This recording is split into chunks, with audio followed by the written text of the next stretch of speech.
We have done 3 intros to this podcast already. And each one we have to keep cutting because one of us says something. So we're going to try and keep rolling this time. Oh my God. None of this will stick. Just like my career choices. Anyway, so this is E2G Hockey with Dan and Tyson, and this is our trade deadline bonanza episode where we break down all the trades that you already know happened and we give our opinions about them, which we all know you care about our opinions immensely. Tremendously. Tremendously? Stupendously. Offendedly? We can go with that one. I'm triggered. Anyway, so first... All right, let's talk hockey here. So first things first, let's start off with the biggest blockbuster of the day. Let's talk about Anthony Mantha being shipped from the rebuilding Detroit team to the Washington Capitals. Do you think that's the biggest blockbuster?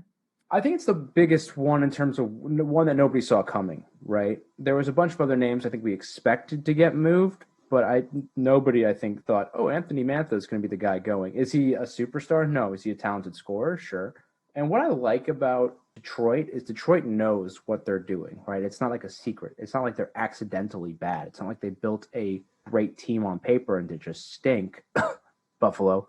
It's just that they know full well what they're doing. Steve Yzerman knows exactly what he's doing. He did it in Tampa, and then he said, hey, here are the pieces, here's the foundation, go win a Stanley Cup. And they did, and he moved home to Detroit where he built a career, and now he's proven that he's not one of the greatest NHL players of all time. He's one of the best NHL GMs of all time, rather quickly. What I find interesting about this trade is what came back in return. For those listening, so just a reminder, Anthony Mantha from Detroit was shipped to Washington for Richard Panik.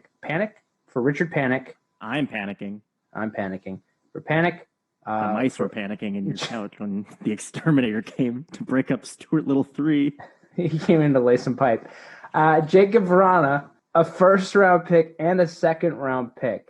Tyson, what were your initial thoughts when you saw that trade? I was surprised, to be honest. I didn't expect it. If anyone listened to our trade deadline preview, I did not predict this at all. And I nearly predicted every other trade, as we'll go through later. But I think I really like Mantha a lot. So I was surprised to kind of see him go. I know you mentioned earlier that he's like a little old. And yeah, I guess, but he's not 35. He's 26. Like, conceivably, you really could keep a player like that around for a rebuild, but I see the area that Detroit's going.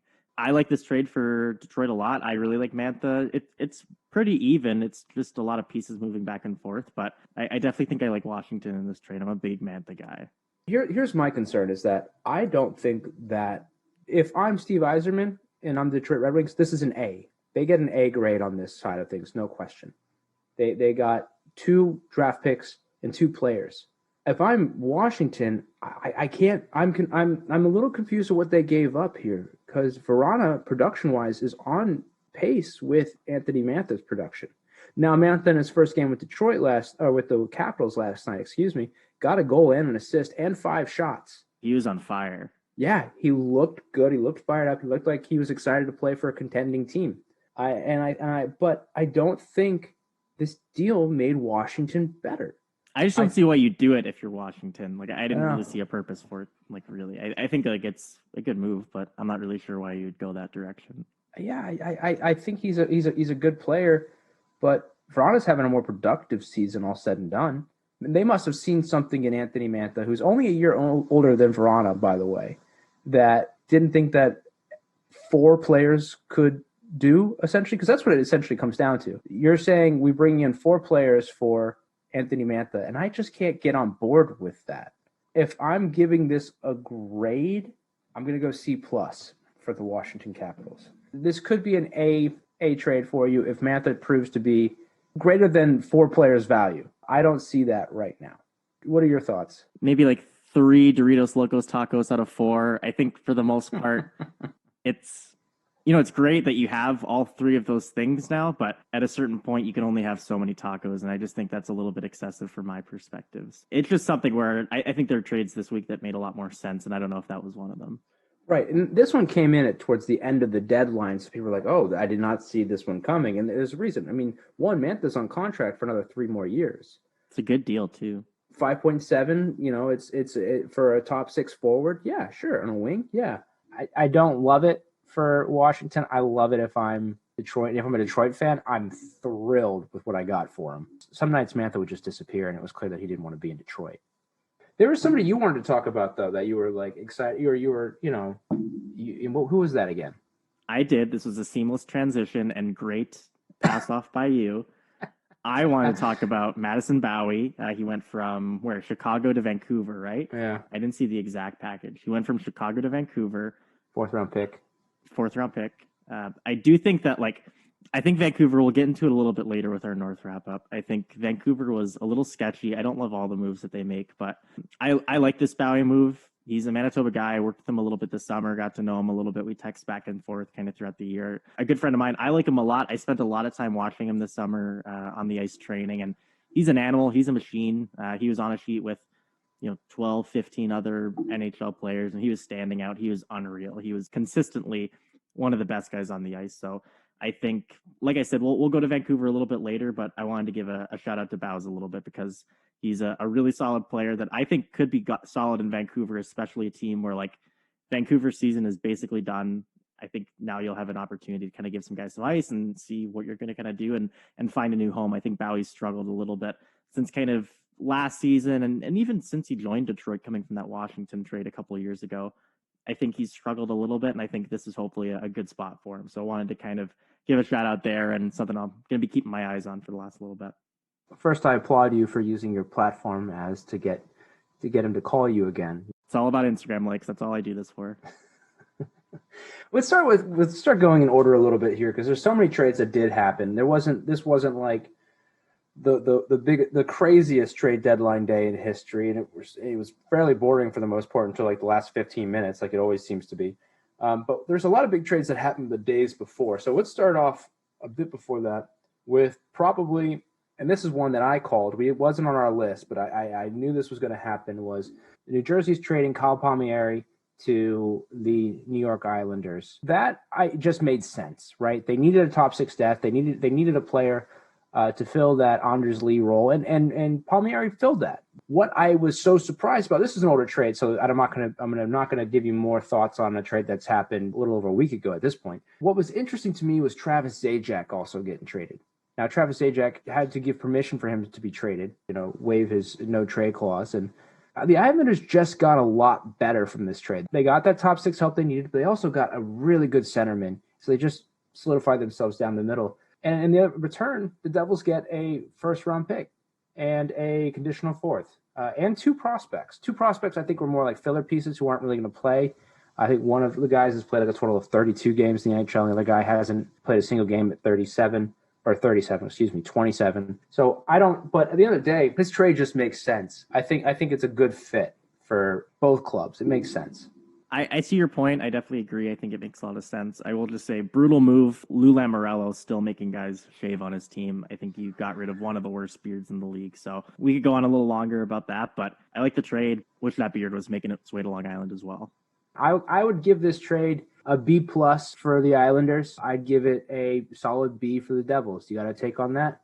I think I like that. Yeah, I was trying to come up with a witty shaving pun rating system, but I couldn't come up with it in time. I thought you were going to take longer. So yeah, I can agree with that. I got it. I'm faster than with you. How many Gillette razors would you give this? I would say probably the best a man could get. So around 3 to 4. Moving on, let's talk about from there. We got the Chicago Blackhawks trading for Brett Connolly, which just a lower move. Brett Connolly struggled to find kind of a home, it seems. Hopefully, wish him nothing but the best in Chicago. Then the next one might be one of the more underrated trades, and I think we should skip this one till later, actually. Oh, mystery. I know exactly which one you're talking about, but it's very mysterious. Let's skip it. Really reeling the people in today. We'll stick Colorado real quick then and talk about a bigger name. Was big a couple of years ago, bigger than they are now. But Colorado addresses a need in goaltending with Devin Dubnyk. I didn't see this one coming. Did you? I knew something needed to happen because there's just been too much talk about their backup goaltending situation. Frank Kuz has been hurt this whole time. Grubauer has been standing on his head, and he's going to need some help. I mean, Dubnyk makes a ton of sense if you think about it. I just didn't, like you said, I don't see it coming. A 5th-round pick and Greg Pattern, Colorado addressed a need, and that was their biggest question mark. And they said, look, let's just get it out of the way early and let a veteran guy back there because they have goaltending prospects, I believe, but they just don't know who's going to be that guy in the future. I like this trade for them. It's a good stopgap for right now. I think it's a smart move, and I think they got better. At the end of the day, they just got better. Dubnyk is not far removed from being a starting goaltender. He's not far removed. He's not. I don't think he's a starting goaltender anymore, but he can win you a few games, and he can take some of that pressure off of Grubauer. Now let's move. Brandon Montour finally escapes Buffalo. He's sent down to Florida for a third-round pick. He seemed real excited, as I think anybody would. Do we launch into the Buffalo saga now? Is now when we do it? Yeah, I think now's the time just to kind of rip the Band-Aid off and give these guys a break so we can stop talking about them for the next couple of weeks, hopefully. God, I feel for anybody who's on that team right now, just all in all, just because, the franchise is – Jack Eichel is done for the season as of today. He's like, no, they traded everybody. I'm staying home. So let's start off with the biggest name. Want to talk about the Taylor Hall trade? Taylor Hall goes to the Boston Bruins. I'll let you kind of go into the package a little bit. I don't remember the exact details, but I think the overwhelming response was that it's pretty well in Boston's favor. We can go into specifics and kind of logistics. I know we were talking about it a little bit before. I was quoted on the last episode saying that I thought the Taylor Hall to Boston would be really, really gross. I still think it's gross. I think him looking in the uniform is bad. I saw him getting onto the ice at the practice rink today, and it looked gross. I didn't like it. I think it's a great pick for the Bruins. I think the price was questionable. We can get into that a little bit, but it's a good pick for the Bruins. I think you knew that you had to get rid of him, and you knew that something was going on there. So it's gross. I hate it, but it makes a lot of sense. This is one, and we were looking at our five. I called this one because it made the most sense. I expected Sweeney to give up a ton more, have to give up a ton more. But so here's the package. The Buffalo Sabres send Taylor Hall and Curtis Lazar to the Boston Bruins for Anders Bjork and a 2021 second-round pick. That's it. That's all you had to give up for a former league MVP. That's what you're giving up for a guy who has a 0.7 points per game in the past 3 seasons. I mean, just you can say he's down, but that's still a 0.7 points per game. Yeah, he's only got 2 goals this year, but it's Taylor Hall. It's tough too, though, Danny. When you look at the situation, it's not just a straight NHL EA Sports trade. I think when you really break it down, it's a tough position. Taylor Hall held a lot of cards. I think in a situation like that, if you're a GM, if you're Don Sweeney, you're looking at that and saying, hey, I know Taylor Hall wants out of there. I know he wants to come here. I know you guys have to move him. I know there's a ton of pressure to move him. So while it is value, there are a lot of other intrinsic values, I think, that kind of live outside of the actual value when you're talking from like player to player. So it's tough, man. Like you can really stiff arm them and bring it down a little bit. I think in another situation, if Taylor Hall's playing great right now, obviously there's a little bit more value going to be thrown around here, but it's tough, man. I don't feel for Buffalo in this spot. It was kind of a lose-lose. I don't know if they were able to win this. Yeah, I saw that at one point that the Islanders had a deal in place for him as well. And I don't know, I can't prove this or guarantee, but I think I'm pretty much certain that Taylor Hall said, no, I'm going to Boston, make Boston work. Because it also sounds like he wants to stay and play in Boston for the long term. He's got to prove and earn that long-term contract. He's looking for that anywhere, really. I mean, why wouldn't you? You're a guy like Taylor Hall. Like, you've proven you can score in this league. He's bounced around. It obviously hasn't really stuck, despite him having good stints in New Jersey and Arizona. If I'm him, I'm getting to a spot where I see a lot of guys that can give me the puck, and I see a lot of prospects that are going to be able to get me the puck for a long time. So if I'm him, I'm comfortable. Let me put down roots a little bit. Let me get some guys that can get me the puck, and I can probably pot 30, 40 goals again at some point. If you're Boston looking after this season, you still have to wait for him to kind of work things out. But you're like, we know what you can do. We want to make you feel more comfortable. How much money do you offer him and for how long if he wants a longer-term deal? Boston's stingy, man, I think. Mm-hmm. And they've kind of proven that they're pretty quick to get rid of guys. I mean, they got rid of Tyler Seguin because he partied one time. So I don't know. I think the leash is still going to be a little short. I think if there's a couple negative outings, I don't know if they put up with him for too long. I wouldn't be surprised if, I think things are going to go well. I think he'll play well, and I think he will stick. And I do think he'll probably get a deal from Boston. I think realistically, it'll probably be a show me deal of I don't think he signs a 1 year. Maybe it's a 2 year. I'd be surprised if it was a 3 year. I think it would be likely, and I could be wrong, but I think it would be likely that we maybe see a 2 year deal, kind of show me. And then once you kind of get to that point, you can kind of get a little bit more locked in now. We know everything's safe. But if I'm Taylor Hall and I'm Taylor Hall's agent, I'm definitely pushing for a little bit closer to a max, that 4, 5, 6. But they might meet in the middle at around 3. But I think something reasonable for the Bruins would really be that 1 to 2 year area. So I can really see what I have here before committing to this player. I mean, if he really goes off the rest of this year and then has a great playoff push, hell, if they win the Stanley Cup, I think you're like, yeah, great, you're a part of our future, right? You're a hometown favorite already. Congratulations, you helped bring it back. My brain went for a 3-year deal if he's like, he kind of in that middle, and I went for around the $6 million price range. I think that's fair. I was thinking like 5.75. Like I was thinking somewhere around there. I think 6 would be a very good deal. He's one of the most unproven playoff performers in recent years. Like I think he's played. When has he been in the playoffs? Next to nothing. Let me get that. That's not his fault though. Like I think it is. I think if you're like those Edmonton teams were terrible. Didn't he sneak in that year in New Jersey? I feel like they did, and they just didn't have a great outing. I feel like he snuck in his last year in New Jersey. I literally think he's played like 14 games total. Oh yeah, I don't think it's that many, but I feel like he snuck in and they got swept with the Devils or something like that. Look that up. I think it was something like that. Let me see real quick. He's played a total of 14 games. Look at you. He played 5 games in the Devils in 17-18 in his MVP year. Yeah, that's what I thought. 6 points in 5 games, and then he got in with Arizona last year, and and they won a series. 9 games, 6 points. Right? That's pretty good for me. So what are his points totals, games and points totals? 14 games, 12 points. That's pretty good in this league, man. I'm not super mad at that. I'm not mad at, I mean, he's nearly a point per game career performer too. 665, 582 points.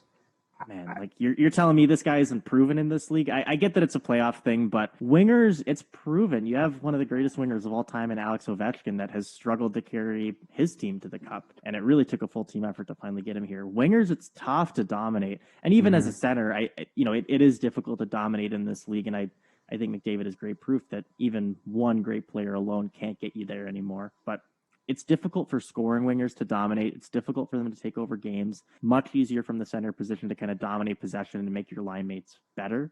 I don't know what else Taylor Hall has to do. He's a great player. He can score and put pucks in the net, which in this league is very, very valuable, and I think he'll be compensated fairly for it.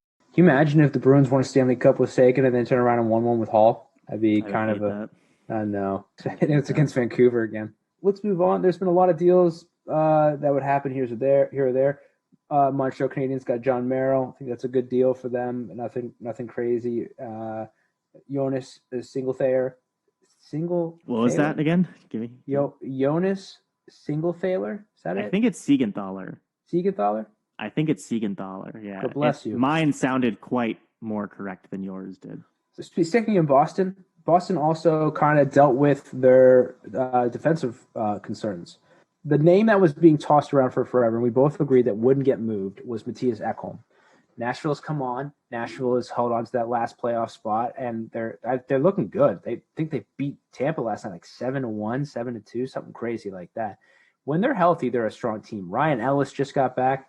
I forget if they even made any moves right now. I think they're staying pat. So Matthias Ekholm's off the board, right? Boston's in on Taylor Hall. But what do? In the meantime, they turn around and they pick up Mike Riley from the Ottawa Senators. They did get Mikey. Yeah.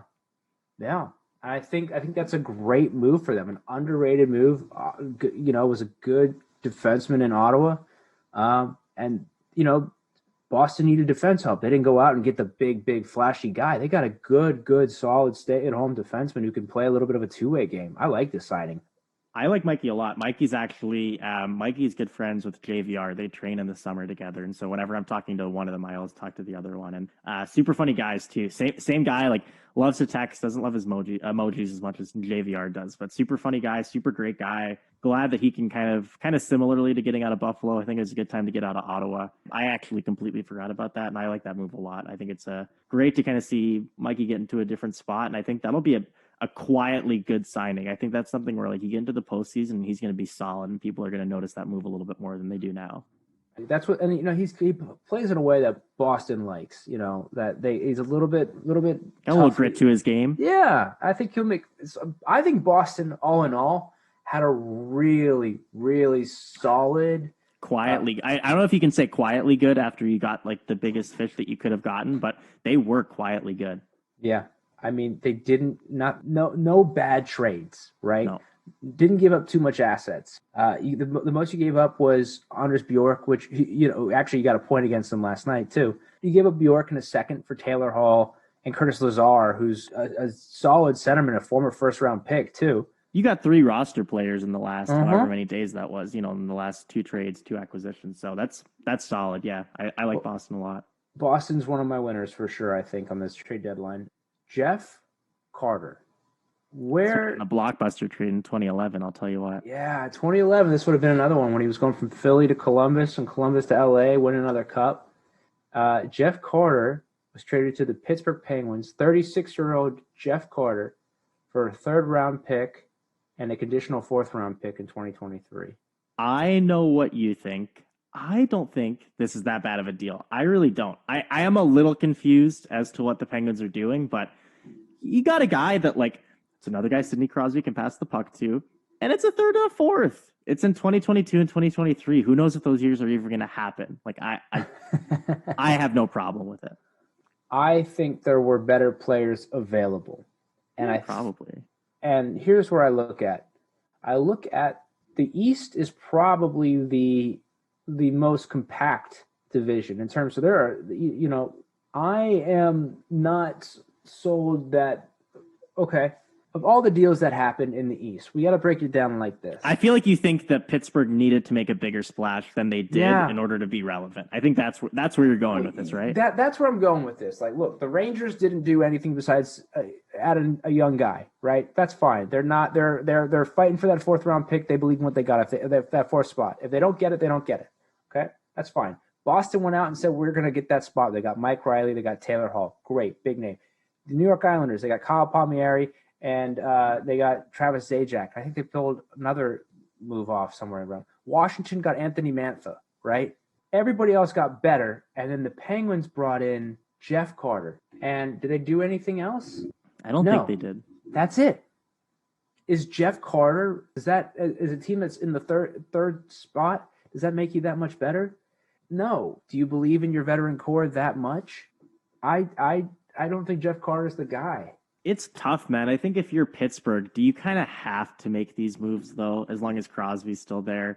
Do you kind of have to keep getting, like, are you allowed to sell? I don't know if you are. Like, that's kind of the tough point, right? Where, like, I don't know if you're allowed to have Sidney Crosby in your team and start rebuilding. I think you kind of just have to go for it, and then maybe something can happen and they can trickle into a 2nd or 3rd round and get lucky with some bounces or something. Are you able to fully rebuild if you have Sidney Crosby on your team? No, well, it's kind of like Kobe Bryant syndrome. Like at some point, you just kind of let Kobe be Kobe and do whatever Kobe wants to do, right? I think that's what you kind of have here. Jeff Carter in 40 games this year had 19 points, 8 goals, 11 assists. That's not bad. It's not bad, but it's not who you want, but it's not bad. It's not better than Taylor Hall, Kyle Palmieri, or Anthony Mantha. I'm sure Pittsburgh was in. I did hear Pittsburgh was talking to Taylor Hall. I feel like I didn't make that up. Like they were in the running. You know what I mean? At a certain point, some situations don't have as much merit. Pittsburgh and New Jersey don't have a good history back and forth. So I doubt that trade would have been more viable. It's difficult. Not everyone's on an even playing field in the NHL. So I do think that's a tough comparison. I'm sure Pittsburgh was talking to a lot more guys. I'm sure they were in on a lot more guys. Is it like the best move ever? No, but I kind of think you have to keep doing moves like this if you're Pittsburgh. Capitals also added Michael Raffl from the Flyers as well. So they got better there as well. I see your points about Jeff Carter. I would have liked this move 3 years ago. And I agree with you. Like it's not super sexy. I don't love it for the most part, but it just, I'm sure they were in on guys and they didn't want to leave empty handed. And Jeff Carter was kind of all that's left at the end of the party. So it is what it is. It is what it is. What do you give it in terms of rating? I feel like you're going to have a hot take on this one. C-. C-. I would say like C++. Your hands are tied. You got okay. You didn't overpay like crazy. It's a 2023 or 2024 fourth or something like that. It's not terrible. Yeah, I would say somewhere in that range. I don't think it's terrible, but you're not going to write home about it. I think it's relative. It's relative to the other trades that happened. So let me ask you this while we're sticking on the East, because I think we're about to leave the East Division. If you were to pick your top four, the top three kind of seems kind of locked up to me to a degree. Washington, New York Islanders, Pittsburgh Penguins, 60 points, 58 points, 56 points. Then it goes Boston, 50 points. Then the Rangers, 46, the Flyers, 44, Devils, 34. If you were to predict who's making the playoffs, taking that fourth spot right now, who do you have? It's kind of tight, don't you think? I do. I think it is a little bit of a tight race. I think the goal differential in this conference is crazy as well. Like there's a clear the goal differential is nutty. I don't know. I think the Rangers are gonna fall off. I think the Flyers are gonna fall off. I think it has to be. I don't know. I think it is difficult. I kind of like how it is now. I don't think it's unrealistic to say Caps, Isles, Pens, Bruins. I think that's pretty stable, but I think you might disagree with me or agree with me. I think that's pretty stable. I have to agree with you. I don't think the Devil Sabres is done. Rangers, maybe if they get lucky, but I just think they're going to fall. They're too young. There's been too much stuff going on. Flyers, maybe, but his team has been a disaster. I think the way it's sitting right now, you have Caps in first, you have Islanders second, Penguins third, Bruins fourth. I think there might be some leapfrogging within that. I think realistically, the Penguins may end up falling to 4, and I think the Bruins, especially with the 2 games in hand, could probably go a little bit further. So I think there may be some flip-flopping, but I think it's pretty much locked in, and you're just going to be playing for seeding at that point. I have to agree with you. And, I would have kind of thought about, will the Flyers make a push? Because they're not out. There's still a chance. No, they're definitely not. They did nothing. They traded away players. They didn't look for. I said they were going to overpay for David Savard. They didn't do that. They traded away Gustafsson, and then they traded away Raffl. So I would say it's Boston's position to lose, or the Pittsburgh has to have a collapse. Pittsburgh has been solid. Like they have 27 wins. And they have way more wins than the Bruins do. Even with the 2 games in hand, still you have five wins up on the Bruins is no slight. I think the Bruins are probably going to get a little hot. They made a lot of acquisitions. Anytime you really shake up your roster, there always is going to be a little bit of flux. I wouldn't be surprised to see the Bruins maybe not play great for the next couple of games. I think there may be some flux, but yeah, like you said, Pittsburgh is really going to have to fall off a cliff. Don't get me wrong, if they fault, but I mean, you're looking at Pittsburgh. They're in the 3rd spot right now, 10 points up on the Rangers, 12 points up on the Flyers. I think it's pretty locked in. I think it was smart for every club made the educated move here for their club, except for me, the Flyers and who just threw in the towel, and the Penguins. I think that's what it comes down to. Even the Tampa Bay Lightning?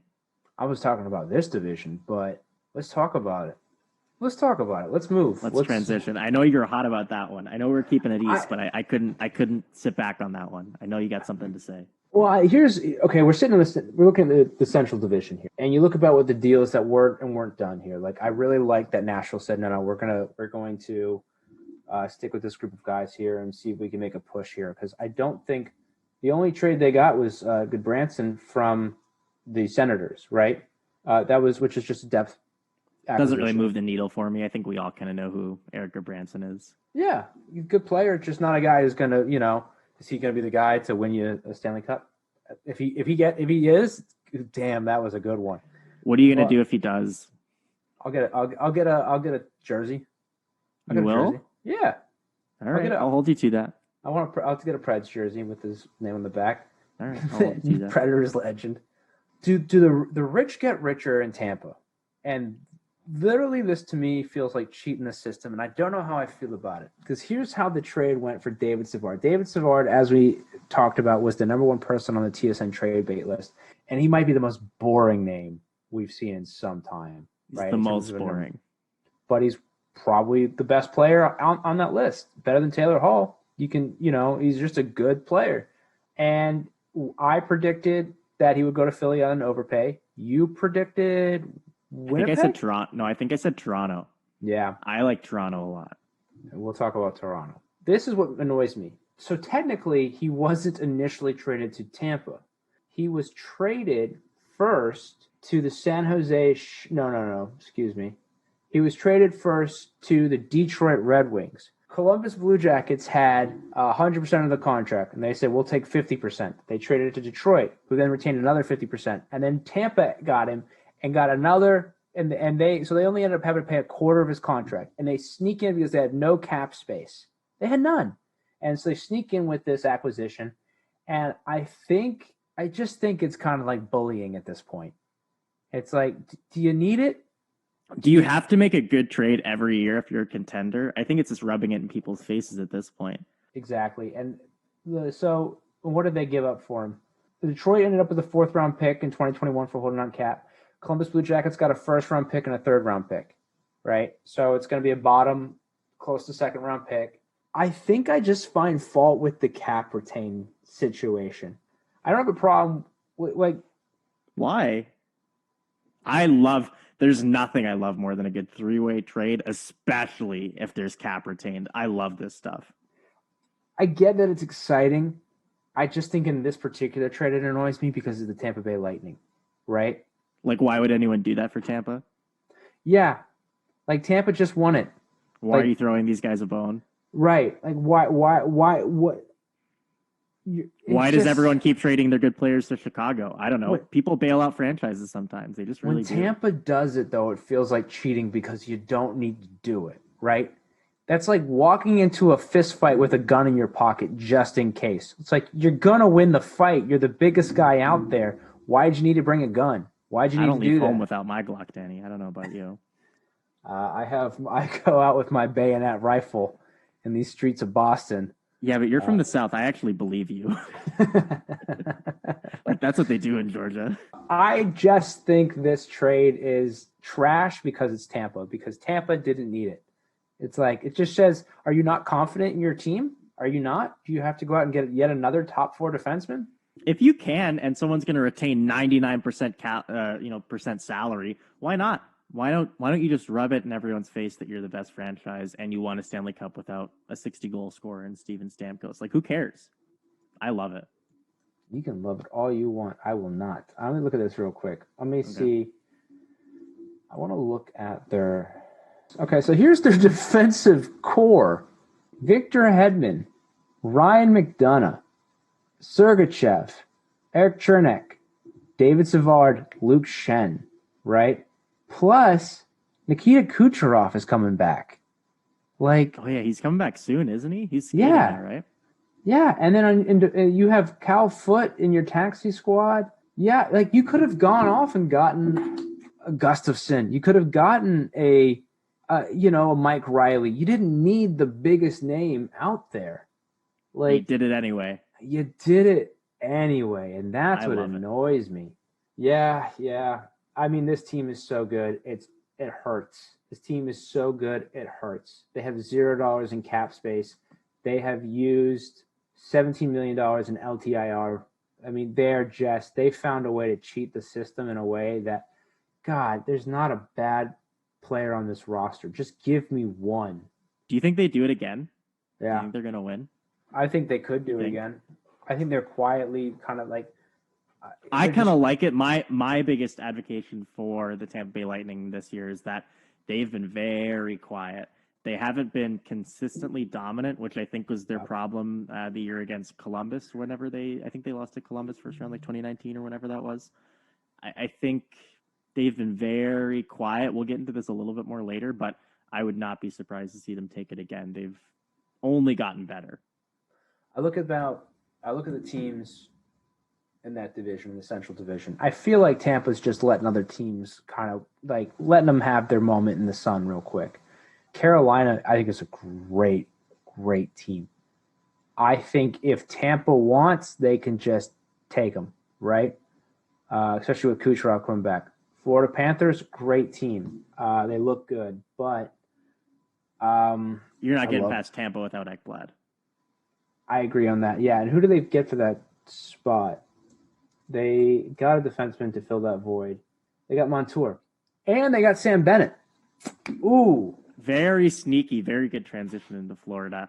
I'll say this. I love Sam Bennett. I forget exactly what draft it was. It was 14 or 15. Find out what year Sam Bennett was drafted, but it might have been the McDavid draft. But He was sneaky, really, really good. He played for the Frontenacs in Kingston, and I liked him a lot. I think it didn't really work out in Calgary the way it should have. I think they kind of thought he was going to be a little bit different than he was. Really good player. I think he's a guy that's going to go to a market where there's not those expectations, there's not the consistent scrutiny, and he's going to be killer. I think he's going to be really, really good. You know what? It was the Ekblad draft, which is interesting. Ooh, full circle. Here's the thing. I may now think Florida has a chance because I forgot about some of the sneaky things that Florida did. Do you think Florida's got a shot? I do, because here's what Florida made a lot of moves that fly under the radar. One, they got in Brandon Montour for that defensive defenseman spot, who's got a chip on his shoulder, ready to play. They also signed Nikita Gusev to a 1-year, $1 million deal. So it's another depth guy. They've got Sam Bennett they just bring in. And then they got Lucas Carlson and Lucas Walmark, and then they got in a depth guy. They made a lot of smaller moves. If Sam Bennett ends up being a third line, second wing guy, I think Florida could push it in the last couple. They could be up there. I don't think the Central is tight. The Central is really tight. The top three is good. The only deal that Carolina did was trade away Hayden Fleury. Which I was a little confused. You might watch more Carolina than I do, but when I saw Hayden Fleury's draft year, I think he came out of Red Deer. I think it was Red Deer. I could be wrong about that, but he was a really highly touted offensive defenseman coming out. Right. And I know there's not a lot of D slots on that team, and ideally you kind of have an excess. So you could probably take a flyer and strengthen up some other spots of your organization. But he came in as a really highly touted offensive defenseman, and I think it was maybe a little disappointing in kind of how he evolved and grew.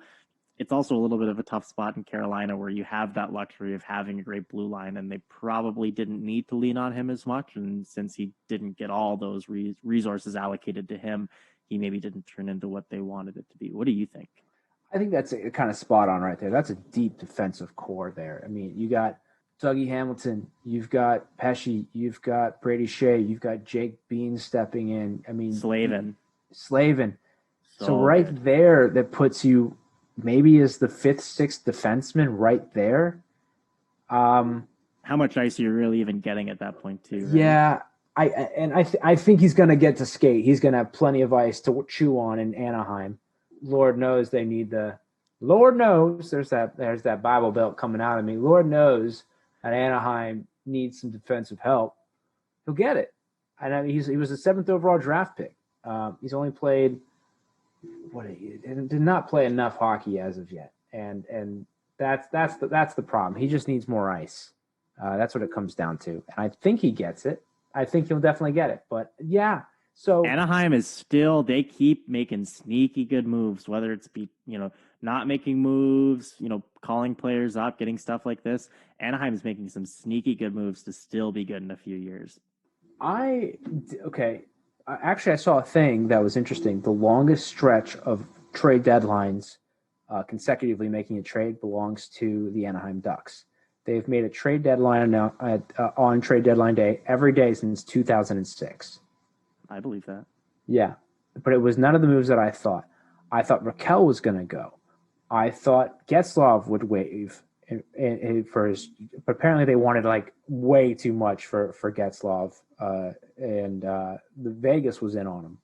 Yeah, I don't know. I didn't expect this to be the Anaheim trades. Okay, so here's the thing. Let's predict this. We stopped doing grading, by the way. I don't know. I think we just stopped doing grading. We've just kind of been adapting on the fly. I was never good at grades anyway. Do you see Chicago bumping Nashville of that last spot? Chicago, they're just so slimy. I don't think they do, but I wouldn't be surprised to see it. I really like Nashville. I think when you're built from the back like that, you have a good foundation to kind of keep it off. Chicago's weird. You think they're going to be bad one year, and then they call someone up from the AHL, and he's a 50-goal scorer. So I could be wrong. I think Nashville holds it off. I think they have the ability. I also think peaking at the right time is really, really good. I think Nashville had a little bit of a rocky start. I think a couple weeks ago, I probably would have said that they're on the outside looking in, but I think they hold it off. I have to agree with you. I don't know who's going to win this division, and now I want to watch this one pretty closely because you have 3 teams tied for that spot. I do think Tampa's just playing with everybody, though. If Tampa can get it together and get healthy, I think Tampa walks away with it. I think Carolina takes it because Tampa doesn't care, and I think Carolina takes it and they get bumped first round. Okay. Let's look at the last division before we head north. Let's look at the Honda West. This is E2G Hockey, by the way, with Dan and Tyson. And in case you're still listening, we're just talking at this point, just rambling on about trades that there's just so much to cover here, and we're packing it in. Let's look at the I don't know what was in the Wheaties in Colorado all of a sudden, but they seem to have just stolen this division right now. I think there's weed in the Wheaties, probably. Yeah, Colorado, definitely. Yeah. Let's see. Did they make – the Colorado Avalanche got Carl Soderberg. Soderberg, yeah. You sounded very up north saying that. The Colorado Avalanche got Carl Soderberg from Chicago. You have more of a take on this one. Which he was there, wasn't he? Didn't he get traded or signed from Colorado too? Like he's just coming back, right? He's just coming back. I think you've seen a trend in the league in the last couple of years where a guy will leave via free agency or they'll trade him away. And a lot of times you like the assets that you know and that you're comfortable with. And maybe there are other reasons why you got rid of the player. And when the situation presents itself to get guys back, oftentimes teams are doing that. I think the Chicago Blackhawks are the best example of this. They were on the on the giving end of this part, but Chicago has gotten back 12 players from their 2013 roster, something insane, right? Yeah. So I think at this point it's a little bit safer betting on assets that you know. I don't think you can ever have enough solid players like Carl Soderberg. I like him quite a bit. Coming over from Boston in 2014 or 2015, somewhere around there. He came over from Boston, then joined Colorado. So I like the move. It's not something that I'm really going to write home too much about, but I think just asset retention and really kind of utilizing the assets that you have and know, whereas in opposition to, taking a risk on other guys. So I like the trade. Nothing really to talk too much home about, but solid. Yeah, I think that's just a good way to say it, is that it's just a solid trade. So you look at what Colorado did. We've already talked about Dubnyk. We talked about Patrick Nemeth, and then you get Carl Soderberg. Damn. Dude, you're brutal today. I know. I think Colorado had a very underrated they just filled the pieces they needed, right? They just got depth that they needed and some backup. And I think it's all in all, a great outing for them. Let me look back over here real quick. Vegas. Here might be. Did they do anything? What did they do? They did, and this might be the worst trade, I think, for the entire day. All right, walk me through it. A three-way trade again, one of your favorites. This is a confusing one, too. The Vegas Golden Knights received Matthias Janmark and Nick DeSimone in a three-team trade with the Chicago Blackhawks and San Jose Sharks. Chicago will send their 2022 fifth-round pick to Vegas. Blackhawks will receive Vegas's 2021 second and 2022 third-round pick, and San Jose will receive a 2022 fifth-round pick that was originally Buffalo's from Vegas. I'm already confused. It was I literally tweeted, "Can someone explain this trade to me as if I'm 4?" There was just so many moving pieces, cap retention. Essentially, the Golden Knights received Janmark and Nick DeSimone. Nick DeSimone came from San Jose Sharks. Janmark from Chicago. San Jose helped broker the deal, so they got draft assets. It's just a messier one. But Vegas gave up second and a third and another fifth. I think maybe 4 picks for Matthias Janmark, who has one of the worst shooting percentages. He's like a third line guy. I just think it's a bad trade. I don't like people are like, "Oh, where's Janmark going to go?" What? Who cares? No offense, but that's not the guy, man. Is that a little bit of Tampa syndrome where, like, if you're a contender, you have to try to make a trade? I feel like that's a little bit of what they were trying to do there, where I don't see a lot of holes on that roster. I don't really think Janmark makes that roster too much better, but I think it's just like asserting your dominance a little bit, putting yourself out there and saying, "Hey, like, we're legit, we're going to make a move and we're going to try and get better." But I don't love the deal. I think it's two people that could come out of this division, and that's Vegas and Colorado. We've talked about that before, and I wonder if Vegas saw what Colorado was doing and was like, "Well, we got to do something." I don't know. I mean, they have the best goaltending tandem in Fleury and Leonard in the league. They've got a great top six, a solid bottom six. I don't like this trade. I don't like it just because it's unnecessary, right? The trades I've not liked before, Buffalo has to trade Taylor Hall, right? I don't love the return for him, but they still have to trade him, right? Pittsburgh needed to do something. I didn't like that it was Jeff Carter. Vegas didn't need to get Janmark, and there was no reason they needed to give up Ford assets and do all these crazy. Like, this to me is just messy, and that's where I feel about this trade. I'm giving it a C- for Vegas. I'll give good on San Jose getting some cap there and Chicago moving some pieces, but it's an unnecessary trade for my opinion. Yeah, I'll stay there with you. I'll say C. Well, I like how we brought grading back into it all of a sudden. Just when you think you know what to expect, we turn it right on its head. This is probably the longest one we've had to date. That's the only time I've ever said that. Minnesota made no moves. St. Louis made no moves. Then we look at Arizona, made no moves. And Arizona was a team whose names popped up a lot. Goligoski stand pat. They didn't move any of one of their young pieces like Barrett Hayton or Garland or Keller. They all just stayed. Really surprised by that. Of these teams here, San Jose, they made some minor moves. Ducks made some moves for the future. Kings got Brendan Lemieux at one point, and they moved Jeff Carter. I think you see a lot in the East and the Central, just kind of seeing where teams are really realizing what position they're in right now. I think you see the teams, even if it wasn't a great deal, you see the teams that think they're going to have decent runs and decent success, and then you have teams that are very comfortable in knowing that like they're probably not going to make a run at it this year. I was surprised to see Arizona kind of in a middle ground where they didn't do too much, but I think you're really seeing what teams think they're going to be doing something this summer and which teams think that they're just going to be kind of staying pat. I think it's time now to talk about the division that I think is going to be the most exciting moving forward. Want to talk about the North? I've been waiting all night for it. I know. All 9 hours of this. I think the biggest winner and the biggest loser come from this division. And I'm going to go out and flat and say it. I don't think anybody had a better NHL trade deadline day than the Toronto Maple Leafs. I agree. And I also think we're going to get a little bit more into detail about it, but I think they were sneaky good. Yep. They didn't overspend. You didn't see anyone really massively leave their organization, and they got really solid pieces for a really great deal. So we'll break it down after we do our general dive throughout the division, but I love Toronto's trade deadline. I couldn't agree more. We'll break it down. Let's focus in on Ottawa real quick. Let's see what Ottawa. Well, first, who do you think was the biggest loser? Oh, you did say that they were both.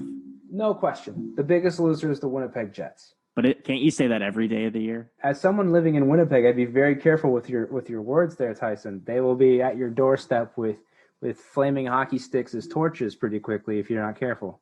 It's been a snowstorm the last 3 days. No one could drive and get me if they wanted to. All right, then let's stand by it. The Winnipeg Jets absolutely blew it. Dude, they suck. And it's the reason why they blew it, in my opinion, is that because they are a few pieces away from having a legitimate run. I think they are. They have a great top six. They have a young D. They have a one of the best goaltenders in the world. And everybody knew that the Winnipeg Jets needed veteran D help. And all they got was Jordy Ben, who is a defenseman and a veteran. Yeah, and he's a veteran. But when you needed a top four guy, you should have specified that you wanted a good veteran defenseman. Yeah, well, I think we all could assume what we all meant here. When they should have been the ones who ended up with David Savard. They're the ones who should overpay for David Savard, right? Tell your city that tell your fan base that you're here to win. Hey, we have the pieces. Blake Wheeler's coming back. Scheifele is Scheifele. We traded for Dubois. You have a good team. Pionk has had a great year. Hellebuck is still Hellebuck, right? You've got to get that veteran defenseman, that Matthias Ekholm, that David Savard. There was just so many other options out there, or at least go off the board. Do what Washington did. Go off the board and find a guy like Mantha who's got a contract you're willing to take on. Give up a first. What is the 22nd overall pick really matter when versus like the 24th, 26th, if you go a little bit further at the cup, make a push.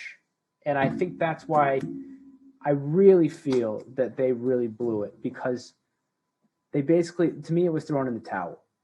Yeah, they just didn't seem very involved to me. I'm sure they were working the phones a little bit more than what we heard about, but I think you would have liked to see, ever since the Line trade, it's been a little quiet. I think you would definitely like to see, defensemen aren't always available, so I understand the point. You look at what David Savard costs, and you kind of wonder to yourself why Winnipeg couldn't put a package similar to that together and get creative and get something going. Even if they got like young scoring help or something, just to kind of strengthen your team a little bit and get that dressing room going a little bit more. I think there would have been more to work with, but I just don't think Jordy Ben really gets your roster going too much. No, especially when I hear like Nikita Zadorov on the table or Jamie Ozolek. Alexiak, Ozolek, my bad. Or Jamie Alexiak. You can't even say it, dude. What is it again? Alexiak. When you have like Nikita Zadorov, damn it. When you have you were falling apart. I know. When you have Nikita Zadorov or Jamie Alexiak, I think you have some pieces. When you have names out there, hell, you know what? Go get Goligoski. Go get a guy who still crunches minutes. Jordy Ben can crunch some bodies, but then he's out of position. He's not that guy. I'm Colin Miller. There's just so many. I'm looking at this trade. There was names out there. Go get Mark Stahl. I don't care. Is a sentence that no one has ever said before. Right, but I'm saying it. Do it. Why are you?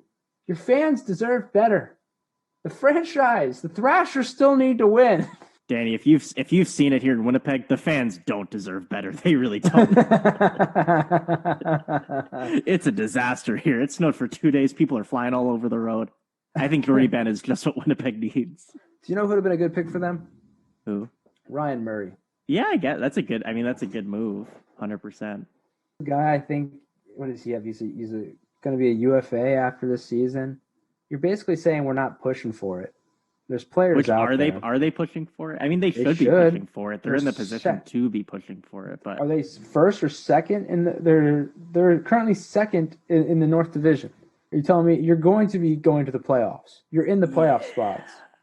I don't know if the idea is just that, like, hey, we've gotten this far, we can roll it. But you want to make a move, especially when you have a team that's been playing, decently well and being put in the spot that you are. You want to kind of tell your locker room that, hey, we appreciate the work you guys are putting in, and we're going to get you some pieces to help out. I just don't think that Jordy Ben is 100% the piece that you want there. I think you would definitely rather have a few other secondary options that could kind of help out your roster a little bit, and I don't think Jordy Ben is really going to help that too much. He's their oldest defenseman on the roster by 4 years. Is Winnipeg is Winnipeg your biggest loser as well? Yeah, I would probably think so. Yeah, I would say so. It just it doesn't really get me going. You know what I mean? Like, they just didn't really get anything going. I think you look at what other teams have done, not just in the North, but throughout the league, and especially the teams that are kind of in similar seeding positions that Winnipeg are. All of them, for the most part, did something to kind of make their organizations better. And, I won't knock it. The Jordy Ben trade is whatever. It was I think a 4th round pick. It's whatever, pretty marginal, and it's not really going to break the bank too much, but it's just, I don't really think it's what you wanted in that position. Yeah. That being said, Winnipeg does have a lot of prospects. They have a lot of defensive prospects that are going to be coming up. Maybe they're just like, hey, we didn't really expect to be in that position this year, and any teams that we talked to wanted some of those pieces. We weren't willing to give them up. So, hey, it's a seller's market. If there wasn't anything out there, not much more Winnipeg could do, but you would have hoped that they would have got something a little bit more. You have Blake Wheeler in his best. He's 34. He's got 3 more years after this, so he's in his kind of like his last push. I didn't mention Kyle Connor or Nikolai Ehlers. Adam Lowry, Andrew Kopp. You have one of the best third lines in the league, and a lot of them are going to be UFAs next year. You got to go this year. It almost feels like this was. I'm disappointed. And I feel I agree. I think they could have done a little bit more, but where do you want to go from here? I don't know. Let's talk about the Edmonton Oilers.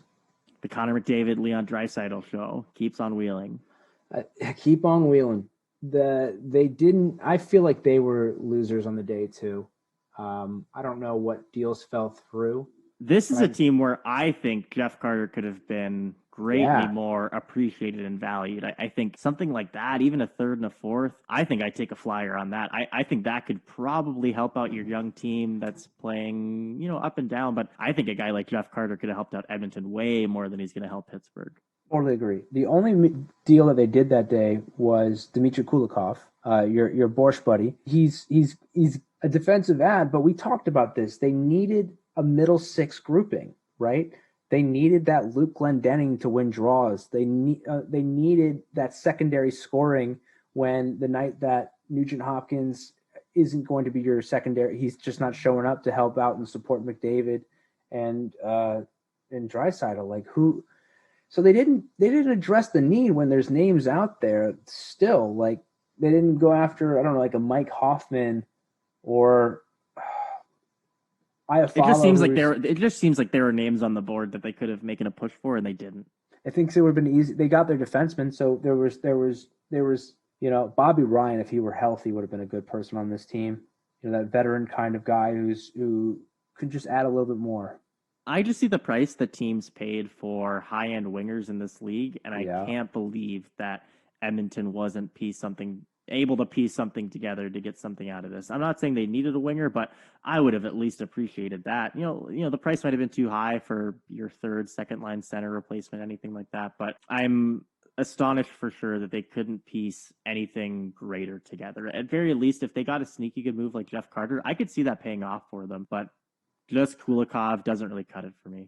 I really like that name. I like Jeff Carter there. I like that. It's a veteran guy, a winner. That's what they need, This is the 2.5 hour. What was that? Was that the mice? I don't know. The mice back? The mice's uncle came over. He heard you were exterminating. Stuart Little's about to collect. This is great content right now. Scared the hell out of me, man.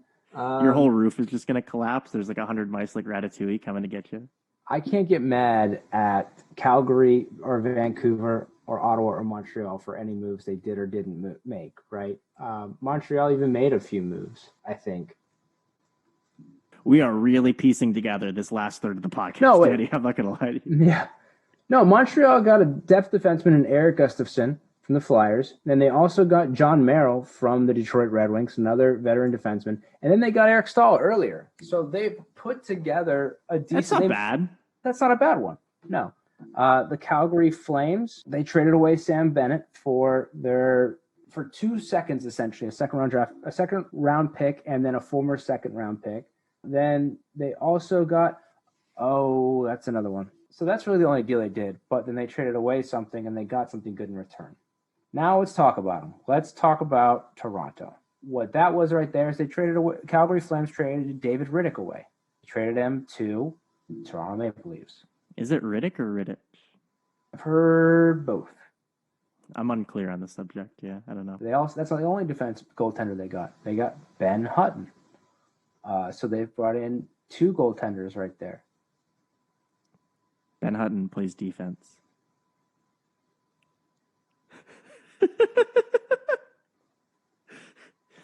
Groundbreaking NHL analysis with Dan and Tyson. We put in the man hours to get results. I think I wrote that on here too.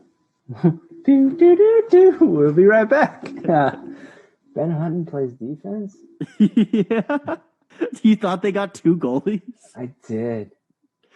Where are they getting all these goalie spots, Daddy? I don't know. Damn. Has Ben Hutton been playing? Is he good? He's like not great, but he's okay. He played for Vancouver for a little bit. I'm a big Ben Hutton fan. I like him quite a bit. His goals against is brutal. 0 save percentage. We're falling apart. We didn't even talk about D'Angelo and stuff, so let's just it's fine. Shout Toronto. We'll get through it. All right. Can you please take over for Toronto? I love Toronto. They added 5 goaltenders: Ben Hutton, David Riddick, Nick Foligno, all exceptional goaltenders that are only going to help them down through the stretch.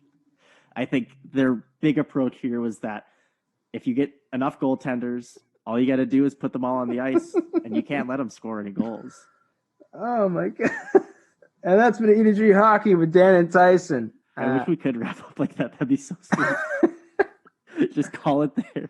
What are these guys doing? I waited an hour and a half to listen to the North breakdown.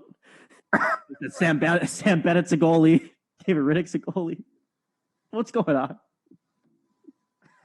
We got to wrap this up. All right, fourth quarter. I'm coming into the game. Oh, man, I got a headache.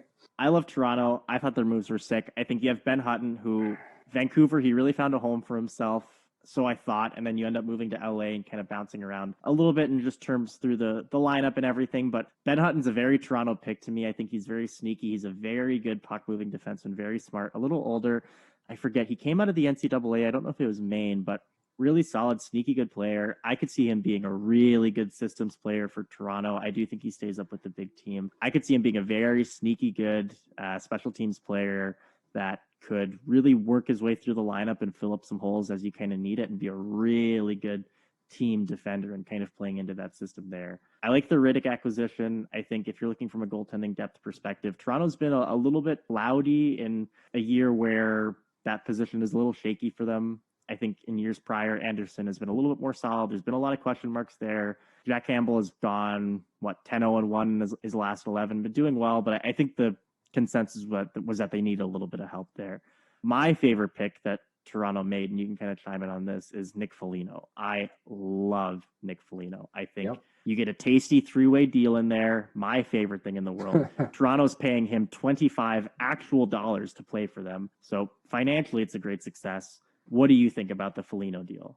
I think he is exactly what that team needed. They say they brought him in for veteran leadership, which I don't think they needed more of when you have Jason Spezza and Joe Thornton on that roster already, and John Tavares, who's just a heck of a captain, period. 4 former NHL captains now on the Toronto Maple Leafs. Oh, my gosh.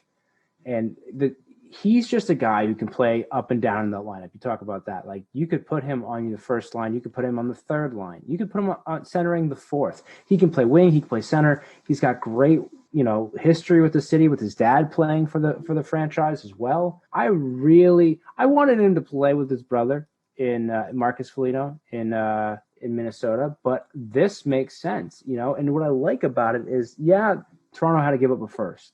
Well, they were willing to do that, and Toronto was said they were willing to give up far more. They said they were willing to give up Kerfoot. They're willing to give up a top prospect. They didn't have to do any of that this deadline, and they gave up Barbashev, and they got a bunch of other stuff in return.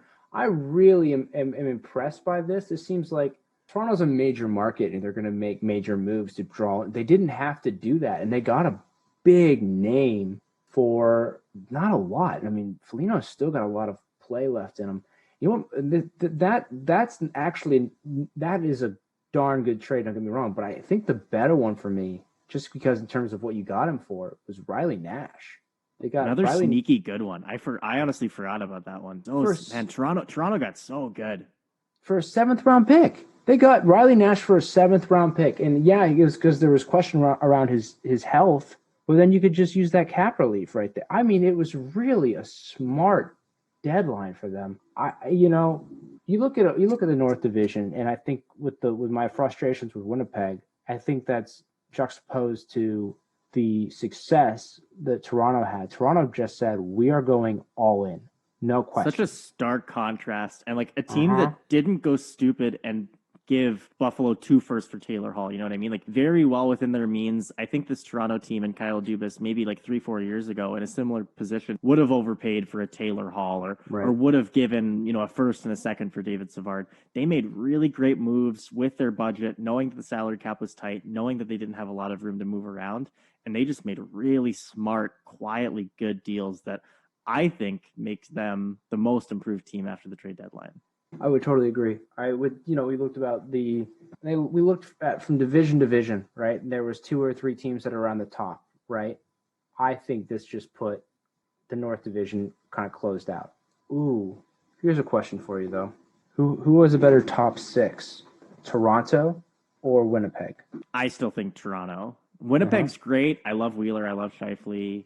Whoever you throw up there, whether it be Ehlers or Connor. I like them a lot. I think Toronto this year has been dominant. I think you look at the players they have surrounding them. To be honest, I don't even know what their top two lines are most days because it seems like they have 3 first lines that they could rotate through on any given time. I think when you have that core of Matthews, Marner, Nylander, Tavares, now you're adding a player like Nick Foligno, who's unbelievable, player that scored in this league, that's been a captain in this league, really dominant presence, physical presence. I think I still give it to Toronto. I like Winnipeg quite a bit, but Toronto's dominant. And I think that this deadline has really put the writing on the wall that you're going to see a dominant showing from Toronto down the stretch and going into the postseason. I really think that I do. You know what move I like that they made earlier too? Alex Galchenyuk. Oh, I forgot about. I didn't even mention the Galchenyuk trade, dude. That trade is going to go down as being so solid.